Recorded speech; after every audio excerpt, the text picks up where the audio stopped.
as ever, we have Laure Jackson with us, which is brilliant. So thank you for joining us once again. And we've got some good questions. How are you doing? I'm doing very well, thank you. Looking forward to this very much. Excellent. Well, let's just jump to the very first question, because it's, if you're watching this video, and I would urge people who are listening, you can watch again, or you can even go to the podcast and listen again later. But on the video, it says this anonymous person, I noticed in the background a small climbing wall. I was wondering, is that anything to do with sensory stuff, or is it just there, I guess, as a sort of playtime thing? That's so funny. Yes, this is my clinic. I'm a real life treating occupational therapist. It just happens all my Zoom things are in here. But yes, this is my clinic room. So absolutely, climbing walls are a brilliant part of helping facilitate sensory integration. Because you have to do things without seeing. So you put your hands up and you can't, with your eyes, monitor where your whole body is. So that means your brain has to connect with your joints, with your muscles, with all your other senses to get a bearing of whereabouts you are in space. And then obviously the higher you go, you're stimulating the vestibular system, because the vestibular system picks up gravity. And it's really important that we have that connection and that integration with gravity. So yeah, a climbing wall is one of my favorite pieces of equipment. And did they pick up the IKEA spinny chair as well? No, it was, I'm going to go back to the question. It was just, in the video, I noticed a small climbing wall in the background. Is that anything to do with sensory things? There's a spinning chair as well. No, is that the red one? It is the red one, yeah.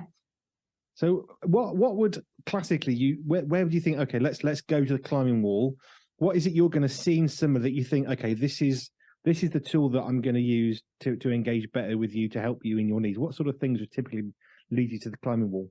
Yeah. The first one is, the most obvious ones are the clumsy children, or the ones that walk into door frames or walls, or need to put their hands out to steady themselves, or need to hold onto a stair rail.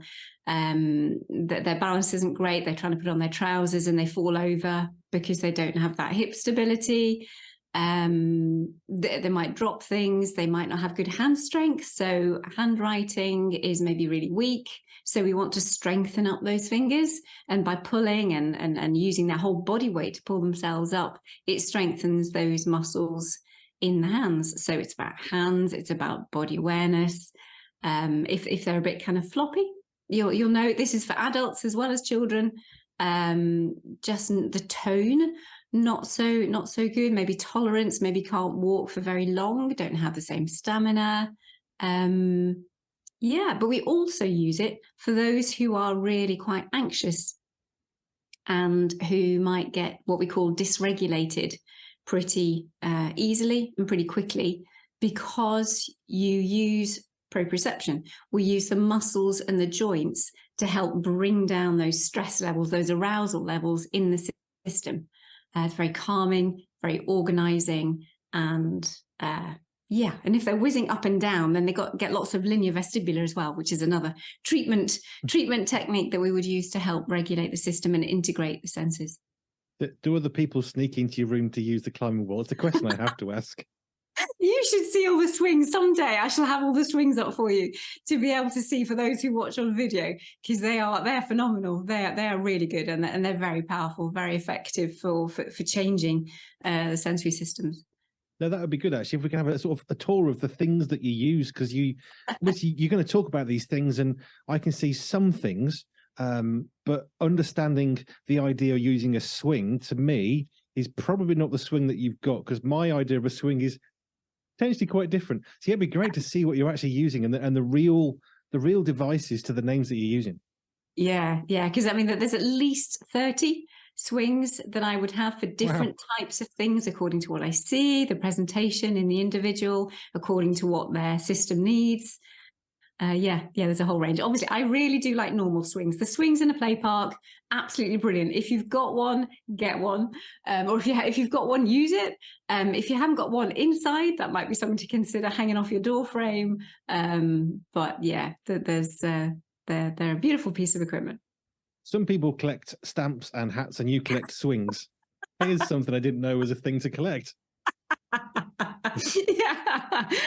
My room upstairs is full of them. Yeah, lycra swings that give you a really good squeeze and a squish, and yeah, tube tire swings, inner tires of tractors that you can flop over and hang on and hang over, and then you've got big long flat boards that you can lie on and swing yourself when you're lying flat. It's it's great. Sensory integration is all about fun, because that's how our brain develops best, when it's relaxed, when it's enjoying itself, when it's not threatened by the senses around it or anything else.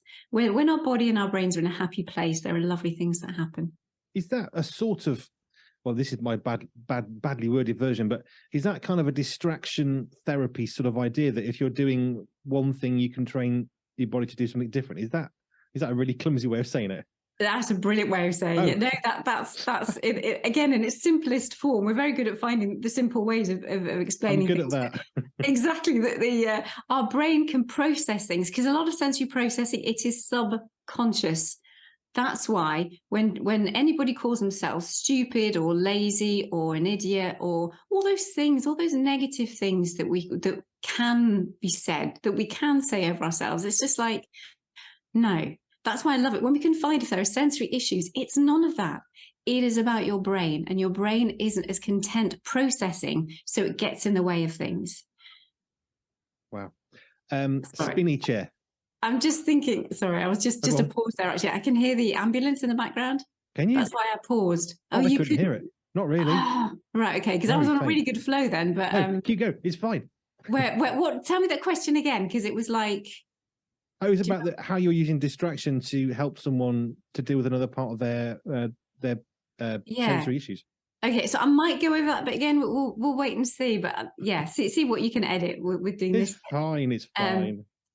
But yeah, distraction is a brilliant part of exactly what we do in therapy, because it is all on a subconscious level. It's not clever things that we say to ourselves to make ourselves be more coordinated. So the names that we say, like being stupid or calling yourself an idiot or being lazy, none of that relates to sensory processing. That's all stuff that comes when you are consciously aware of what you're doing and why you're doing it. Sensory processing is a much, much lower brain processing issue. It's not a evolutionary thing. It is just a lower brain processing, that there are things that just happen in the background that's been designed for us to function at that level. And then we can put those higher order thinking and coordination and just academic stuff on top of that. So yeah, sensory processing is absolutely subconscious at this brainstem level. So therefore, using something that uses that cognition, uses higher brain processing like a distraction, is brilliant, because then the thinking brain is happy trying to work something out, but the subconscious, the sensory processing parts of it, they're really happy because they can just work away, because the cognitive brain isn't getting in the way, is happy doing something else. So the brain is able to integrate itself. So that, it is actually a really, really good treatment technique, that we focus on doing something that they're motivated, that they want to do, that takes their attention on something to let the processing happen spontaneously. Sort of a bit like, I would think, a painkiller for a muscle, so you can exercise without the pain preventing you from doing the exercise. That's sort of like, same sort of idea, because if the pain's in the way, you can't, like I had a bad back years ago and I couldn't do a stretch because of the pain. So the painkillers reduce the pain in order to do the exercise to get past that pain threshold. And then eventually the muscle's working again and the painkillers aren't needed. So I'm guessing in a similar prescription drug kind of way, this is what some of your tools are doing. Absolutely. Yeah, absolutely. Cool. I like simple. I can work with simple. I'm good at that. So the spinny chair, where would that come in? Right. So spinning is a really interesting one. Spinning can be really disorganizing. Anybody who has a sensitive vestibular system will know that they will avoid roller coasters, or if they go on a boat, they're going to get seasick. There we go. Car sick. Cautious, may even stay away from escalators, won't go up escalators because it's a funny kind of whole movement thing. So yeah, anybody who's cautious of movement has something likely to be going on with the vestibular system. Now, it could be their eyes, it could be their ears, it could be other things, but the vestibular system is the most basic system to work with. So that, like that chair behind, it spins round on an axis. So it's quite safe because you only spin in this direction or that direction. So again, if I may go into a little bit of the neuroscience, if that's all right, the vestibular system has 3 semicircular canals, all at different orientations and different planes. It's a bit like a gyroscope. So whichever way our head is tilted, it's able to be picked up by our semicircular canals. And if we're going up and down or back and forth, all these linear movements are picked up by utricle and saccule, which are in the base of those vestibular units. So with any way that the head tilts or moves is picked up. So this one is for that rotation, but it's nice because it's in one plane. There are some people who will find that absolutely awful because they're overreactive to vestibular input. So we need to train it to be able to cope and get less sick, basically, with things. And then you've got others who are underreactive, and you can spin and spin and spin, and they will spin and spin and spin themselves for ages and not get dizzy. That is also not good because the brain should register that movement. It could be that those ones are very flighty. They are not grounded in the best sense of the word. They don't know where they are in space. They're here, there, everywhere. It's like, oh, we just need to, help you know who you are and where you are in space. And that's what the vestibular system is there for. It is like, you know, those maps that you see if you're out in a town somewhere and it's just like, you are here and there's an arrow. That is what the vestibular system does. It's kind of like, oh, this is where I am. This is my body. This is where I am in space. Because some people talk about floating away. I do a little bit of therapy and it's like, oh, I feel as though I might float if we do this for too long. So it's just like, okay, well, let's do something different. Let's help, you know, settle your system and work with it. So yeah, it's like being an astronaut. It really is. The vestibular system is powerful in the way that we perceive space and gravity and things like that. So we need to treat it in a very particular and a careful way.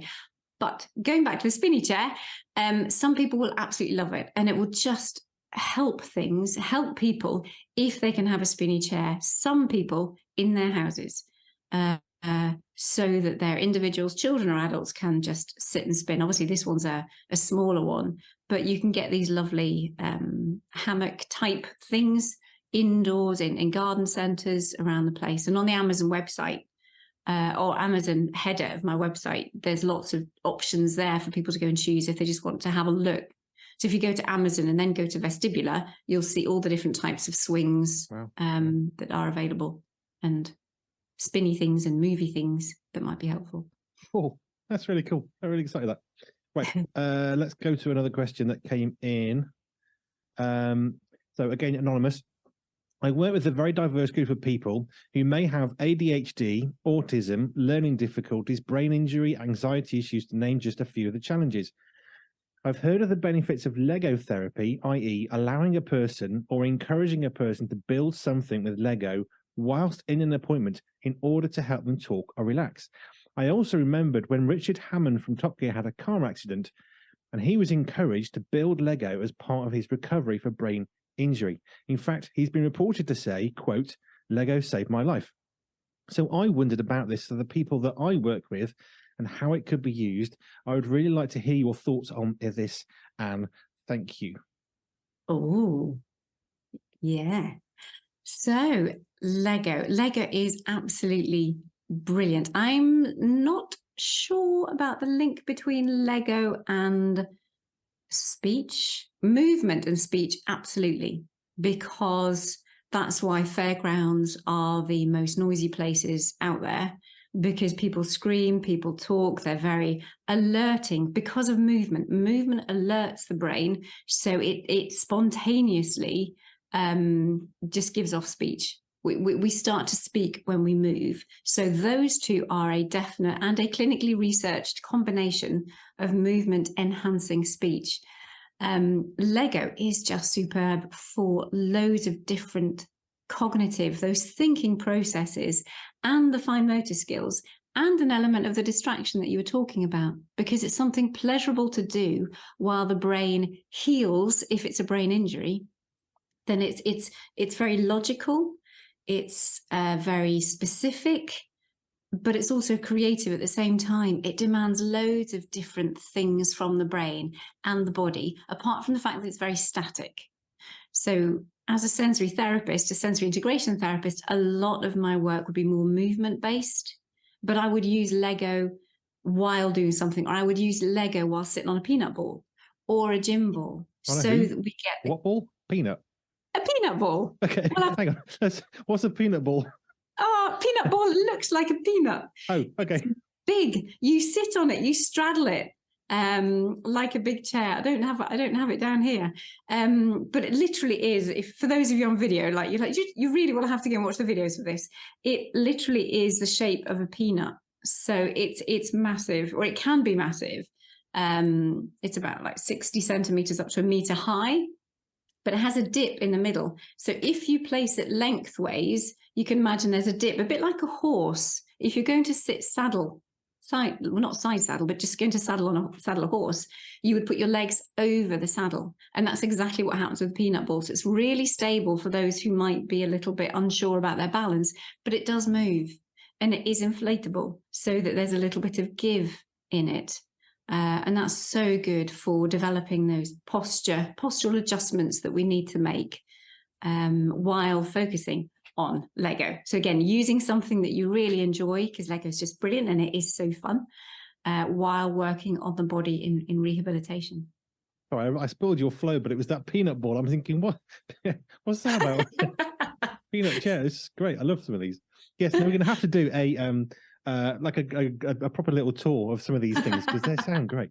So, what can you just help us understand some of these difficulties? Because some of these are terms and words that we perhaps sort of throw around, or yeah, I know what that is, but we don't actually know. So, what would be the differences, or how would you sort of talk about ADHD and autism, which are two of the ones that I'll pick out? Right. Yeah. Autism has gone through a little bit of a I was going to call it a rebrand. I'm not quite sure that's quite the right terminology, but it's changing. It used to be purely about the social and communication aspects of things and the concrete thinking, but it has been extended, thankfully, into also recognizing that there are sensory processing issues, normally in this modulation side of it. That's what so far the community and the diagnostic manuals have picked up. So they are talking about the overreactivity and the underreactivity. Obviously, from my perspective, there's more to it because there's a whole body side of it, and there's a whole discrimination side of it. So generally, it's more those who are, we've got those social communication and specific ways of thinking that are more the autistic side of things. The ADHD, being the attention deficit hyperactivity side of things, has a massive sensory underpinning to it. But it is about that distractibility. It's about the impulsivity. It's about the inability to focus on certain things, but they can be very good at focusing on what they want to. Potentially disorganization. And there's lots of crossover. I am talking generalities, and please forgive me if anybody is out there listening and thinking, oh, but it's so much more. And I'm thinking, it is. I'm just trying to put it in generality so that it's easier to see. Social communication, more autism, more the attention hyperactivity or lack of it, and impulsivity, just attention and focus issues for the ADHD, combined with sensory processing, dyspraxia, which is much more the body side of things. That there then becomes an overlap of whole range of different types of boxes that we choose to put people in. Okay, let me just come back on this one then, because you're talking. We think about ADHD, for example, And you use the word hyperactive, which is the bit that I would, as someone who doesn't know about it, I think ADHD, that's hyperactivity. That's what I instantly think of, which is why I was saying, can you just help us out? But there's a couple of times you've said either too much or too little. So, for example, you said someone can spin too much, and actually, if it's not bothering them, actually, that's also a bad thing because they can spin more than they should be able to. In the same way you said ADHD actually could be under activity. So, how can you sort of explain that one for me a little bit? I'll focus on the sensory because you're probably better to get an ADHD expert to explain those, because there are certain parts of the brain that we don't deal with in sensory processing that are very much the ADHD parts of the brain that are affected, which don't get impacted by sensory processing. But the under registration and the over registration, it's a similar concept regardless. But it's like for us, I had a mum a couple of weeks ago who we've been working together for over a year. And finally, she was celebrating that her son finally got sick. You know, he was on the roundabout, but she understood because he would not. He was one of these flighty ones who would be here, there, and everywhere. But finally, he's not needing the same amount of input as he used to. I mean, he would spend like hours. We're talking hours at doing things and spinning and upside down and on the go and so on. And his whole system is settling. It is registering that input now that it wasn't before because it was under reactive. So he was wanting so much. And it was just like, right, okay, we need to get the right input in, the correct timings, the amount of time that he needs. And he's just gone from, you know, leaps and bounds. But it was lovely. Not a normal thing that you'd be happy to hear that somebody's actually been sick and, you know, and vomited. But it's just like, hallelujah, you know, we've actually got registration now that he's feeling it, he's sensing it, he's discriminating it, and it's having an impact. So he's not doing those things as much anymore because he's able to pull back and just enjoy the experiences, but is starting to register that actually we ought to be getting sick, you know, for certain things, because it really isn't. Yeah, it's good that he's registering what he's registering. That's all I can say. Yeah. Okay, on that one, how long has that taken you to take that child from coming to you, is there a problem, through to we've actually got a success in that he's now registering what he didn't? What sort of time span would that take? Yeah, for him, it was about a year, 3 months. Now, for some, it can be 6 weeks. You know, I would say that's the earliest. We can start working as far as registration is concerned. That's personally what I've experienced. Now, naturally, this is because I have an online consultation. It's very much in the hands of what the families are prepared to do, what they're able to do, what they can afford to do. So I just point them in the right direction and know the kind of principles that they need to be doing. And then they fit it into their everyday life, because I just think life is stressful enough. You just need to know enough of what is good for their systems and find a way that makes life enjoyable for you and that is fun for everybody involved. So that's where, when I'm in clinic, I can obviously speed things up a bit because I have all this lovely equipment and they can swing from my frame and they can climb up my walls and do all kinds of things and crash in my ball pits and crash pads. But for families, it's like, what is out there in the community that is going to give you this sensory input that you need? So, but yeah, if we know if we know we are heading in the right direction, it doesn't matter in some ways how long it takes. It's just lovely when it actually gets there, because we know we will get there if we've got a sensory processing issue. And that's part of the importance of having a good assessment. Whereas with this chappie, you know, it was obvious that there was vestibular work that needed to be done.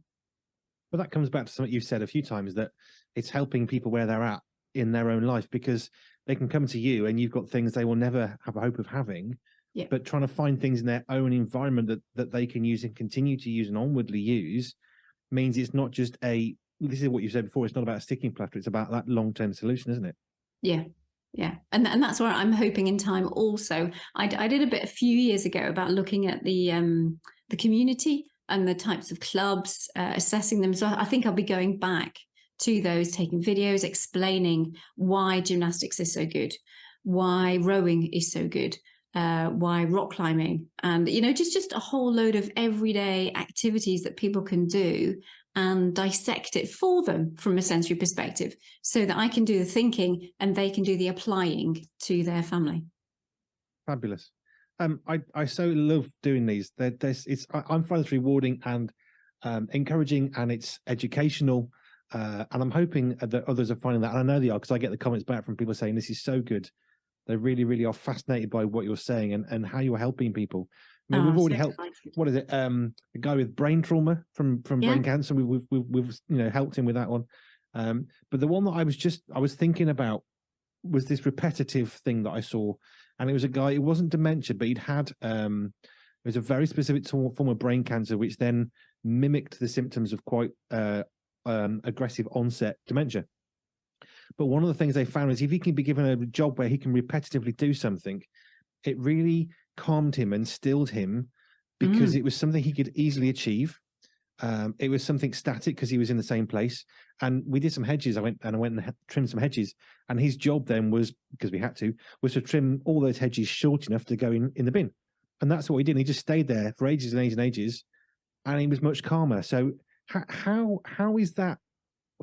Not what's the science, because that's going to go beyond me, but how does that help him to be calmer when he's doing something that I would get frustrated by because it's repeating? That's the bit I get a bit. Do you know what I mean? Yes. Oh, it's brilliant. And that is why I think we need to be pairing. When I work with adults, it's about pairing how their systems are with the work that is out there. Because when we get a match like that, it is brilliant. But I'll go back to why it's so good. Lots of reasons. First and foremost has to be the physical nature. Presumably he was holding something to cut the hedges, or he was clipping or cutting. I think it was branches that we'd cut, and then he had some secateurs, and he was just cutting them so they could go. They were smaller to actually go inside a bin. Yeah. So what he'll be doing is proprioceptive work. So muscle work, heavy muscle work in particular. And if he had to lift things up and put them down, he's using his body, whereas most of us are desk-based. Lots of us are desk-based. So we're really not. I mean, it doesn't take much to move a mouse. So anytime we can get somebody out in the garden, physically doing something is going to increase the amount of proprioceptive input. Proprioception is an absolute godsend. Like, it's a phenomenal sensory experience and input for calming, for organizing the body, for alerting it when it needs to. Just such lovely input, but primarily a calming focus. So if you go for a walk for an hour or two ourselves, that there's a satisfaction when you come back and you sit down and you get your cup of tea, and it's a fulfillment of having used those muscles effectively. And it's the same for and anything that we can do where we can get muscle involvement. The other side of it for him is that there is with knowing what is expected of him and having it really clear, then anxiety reduces, and they have the satisfaction of being able to do a good job because they know what a good job looks like. They know the height of the hedge. They know how small the bits have to be cut up in order to be taken away or whatever. So it's really, that's very nice. And they can see that they're using all their senses to bring it all together. And it makes you feel good. So I do think having that repetitiveness is really important. And that's where, when it comes to, as I said before, with finding a job, we have to find a job that fits their sensory thumbprint in order for them to be able to continue to do that on a daily basis. But I think those are exactly the types of jobs that we need, those who love that, because it would not bring me joy, I have to say. And I'm glad to... It probably doesn't you either, but for some people it is. It's like, yes, I love this variety of who we are and how we are, and it's just finding, we're all parts of the same body, aren't we? It's just finding which bits of the body we fit in best, which bits of society that we fit in best to bless society, make us function as well as we can. Fantastic. Well, thank you as ever. It's been a pleasure and delight yet again. But more next week. If you want to watch this again, this will be on YouTube. It'll also be on our website on the catch up, and it'll be on podcast, so you can listen to this or you can watch it to your heart's content. Thank you, Anne. Just give us your website once again. AnneLaureJackson.com. And you can get everything you need from there, which is great. You mentioned stuff on Amazon. They were like, yes. Is that a link from your website? Yeah, if you look at the header on the Yep. website, it just says Amazon, kind of basic. Fine. And in there, there's books, there's things, the touch system, the visual system, all the senses. I've organised it into pots, so you can just go and have a look, just get inspiration from it. If you don't want to buy it from there, just get inspiration and go and find something locally that you might want to get instead. But they're pre-selected resources that are just lovely for feeding into the sensory systems. Because you've done the hard work of working out what is good. There you go. Thank you, Anne. Thank you. Have a great week. Bye for now. Bye-bye.